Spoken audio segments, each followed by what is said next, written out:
Japan News Channel ကိုကြည့်ရှုနေကြတဲ့ပရိသတ်များအားလုံးပဲမင်္ဂလာပါအခုတင်ဆက်ပေးချင်တာကတော့အမေရိကန်ပြည်ထောင်စုနဲ့အီရန်နိုင်ငံတို့သည်တင်းမာမှုများမြင့်တက်နေသည့်ကြားမှာအရေးကြီးသောဆွေးနွေးပွဲများကိုအိုမန်နိုင်ငံ၌ဖေဖော်ဝါရီလ6ရက်တွင်စတင်ပြုလုပ်နေပြီဖြစ်သည်အဆိုပါဆွေးနွေးပွဲကိုအိုမန်နိုင်ငံသားရေးဝန်ကြီးကကြားခံစေစပ်ညှိနှိုင်းပေးနေခြင်းဖြစ်ပြီးအမေရိကန်မှအရှေ့အလယ်ပိုင်းဆိုင်ရာအထူးကိုယ်စားလှယ်စတီဗင်ဟော့ကောနင်အင်ဖီရောအကြံပေးဂျေရတ်ကုရှနာတို့တက်ရောက်လျက်ရှိက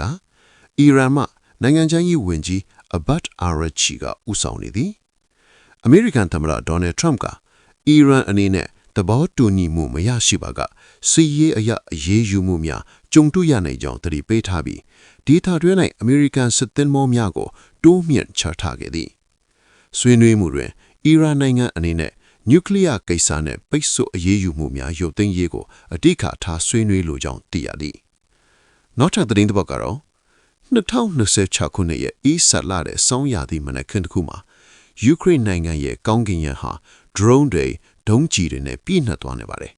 ဒါဟာရုရှားရဲ့စနစ်တကျပြင်ဆင်ထားတဲ့အကြီးမားဆုံးလေကြောင်းတိုက်ခိုက်မှုတွေကတစ်ခုပါပဲ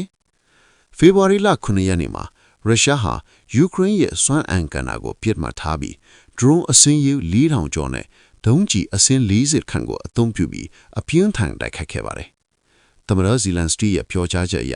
ဒီတိုက်ခိုက်မှုဟာပြည်သူတွေရဲ့အသက်သွေးကြောဖြစ်တဲ့လျှက်စစ်တအားစနစ်ကိုအဓိကချေမြုံကိုစ조사ခဲ့တာဖြစ်ပါတယ်။တိုက်ခိုက်မှုတွေဟာယူကရိန်းအနောက်ပိုင်းက Volyn, Lviv နဲ့ Rivne ဒေသတွေကိုအဓိကထိမှန်ခဲ့ပါတယ်။ Rivne မှာဆိုရင်လူနေတိုက်ခန်းတွေအထိခိုက်ခဲ့တယ်လို့Vinnytsia ဒေတာကအုပ်ချုပ်ရေးအဆောက်အဦတွေလည်းပျက်စီးခဲ့ရပါတယ်။အကျိုးဆက်အနေနဲ့ဒေတာအတော်များများမှာအရေးပေါ်လျှက်စစ်မိဖြတ်တောင်မှုတွေပြုလုပ်ခဲ့ရပြီး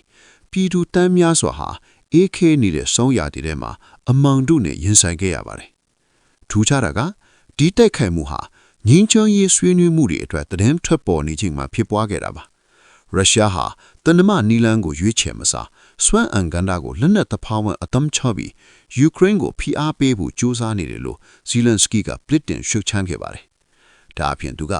အနောက်အုပ်စုနိုင်ငံတွေကို Patriot နဲ့ NASAMS တို့လေကြောင်းကာကွယ်ရေးစနစ်တွေအရေးပေါ်ပံ့ပိုးပေးဖို့ထပ်မံတောင်းဆိုလိုက်ပါတယ်။စစ်ပွဲရဲ့အချိန်ဟုန်ဟာလျော့ကျသွားမယ်မဟုတ်ပိုမိုပြင်းထန်လာနေပါတယ်။ယူကရိန်းရဲ့ဒီဆောင်ရသည်ဟာဘယ်လိုဆက်ဖြစ်မလဲဆိုတာတကမ္ဘာလုံးစောင့်ကြည့်နေကြပါတယ်။